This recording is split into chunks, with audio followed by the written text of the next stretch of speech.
Last night, I got to see Sinners in theaters, and here are my thoughts.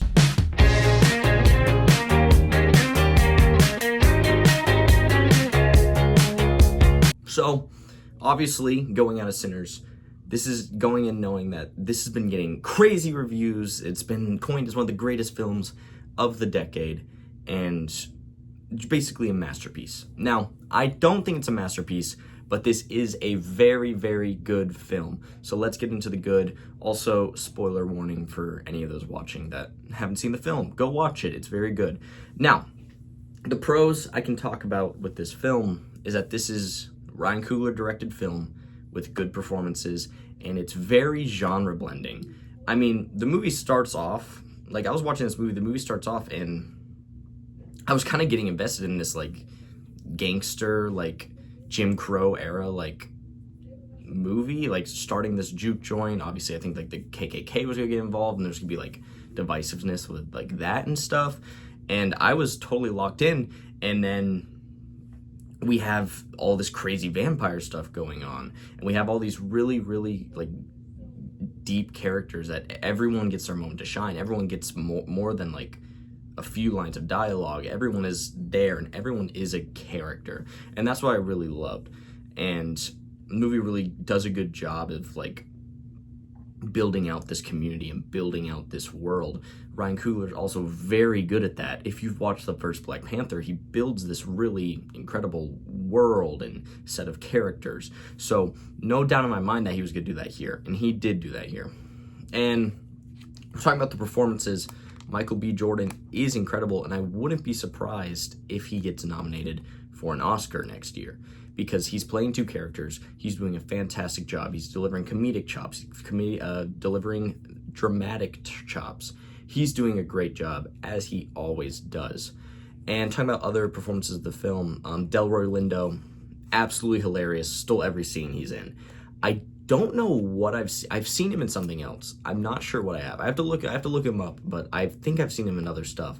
But he was great in this. Also, I don't know the actor's name, but the kid that played the cousin or preacher boy Sam, he was incredible. He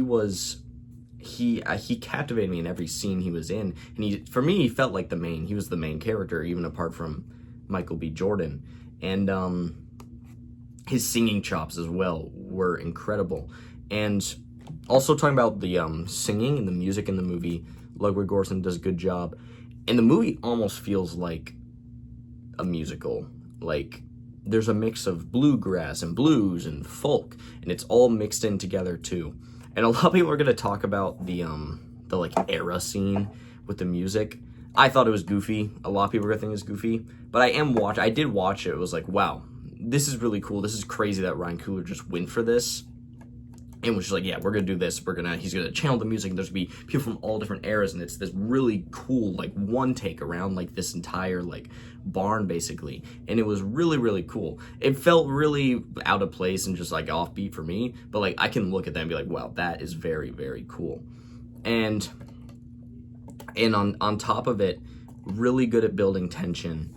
Now, the tension doesn't really build up till halfway through the movie, and I'll get into that later, but when it does, you can just feel everything start to boil up, and really get to this breaking point, and everything just goes bonkers. This has that third act where everyone's like getting stakes and getting the guns ready. I was punching the air. Like, that was freaking sick. Like, I was ready for us to kill some vampires. And let's get on to the vampires.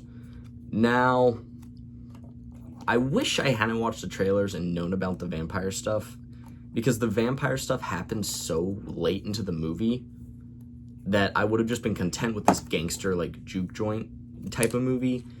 But in the back of my mind, I was always thinking about, when are these vampires showing up? When is this movie gonna get going? We're an hour and 10 minutes in. What is gonna happen? And when the vampires finally get involved, it doesn't disappoint. That's when the tension really starts to rise up. And now let's just get into the negatives, or not the mixed aspects of the film.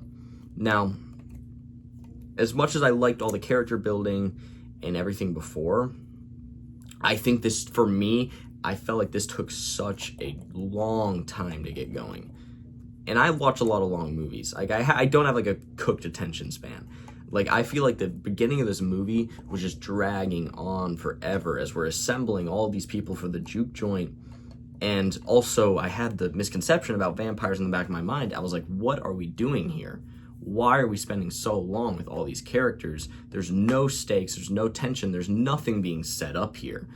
Like there's like character moments for later in the film that are getting set up, but there's nothing about the actual plot that's getting set up. And it might work for some people really like living out this world, but for me, I was literally like, what is going on? What is happening? And that's just the big thing that really bumped this movie down for me in terms of one of the greatest films of the decade.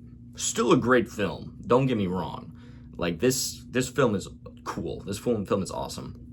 But I think there's a lot of creative liberties in terms of just like, let's just make this a vast like character story, and we're gonna introduce everyone in the beginning of the film, and there's lots and lots of dialogue scenes between every single character that we have introduced.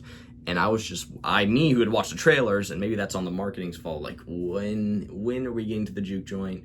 When is Haley Steinfeld showing up? When are these vampires showing up? I mean, that's what I'm waiting for. And on Haley Steinfeld, you're gorgeous, darling. Your accent in this movie was kind of off. I'm sorry, but it was cool to see you as a vampire. So you're good.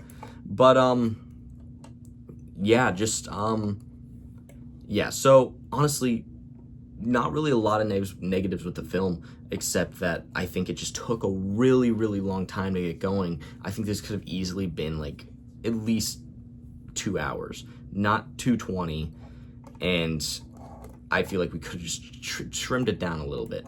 But also on the positives, this is shot beautifully, shot on film, I believe, and IMAX cameras. It looks awesome, and those final two like scenes with the vampires, with the KKK, it was crazy and it was awesome, and it's definitely a cinematic experience for sure. Go watch it. I thoroughly enjoyed it. I don't know if this beats Warfare for me and like my favorite movies of the year so far, but I'm gonna give everything a rewatch towards the end of the year, and we'll see how I feel. And I've just watched this movie, so I'm still like sitting right with it. I might see it again, but overall, a really cool, really different film. We don't get a lot of different films anymore, and that's what I appreciate. This is a different type of vampire movie, a different type of period piece, and it works. It's new and unique and different, and it's doing a lot of out-of-the-box things that might turn some people off, turn me off at some points with certain things, but it works, and someone is carrying out their directorial vision, which I really respect and I really see on screen. So I would highly recommend go watching this. I would give this probably an 8 out of 10 or a 4 out of 5 on the Letterboxd scale.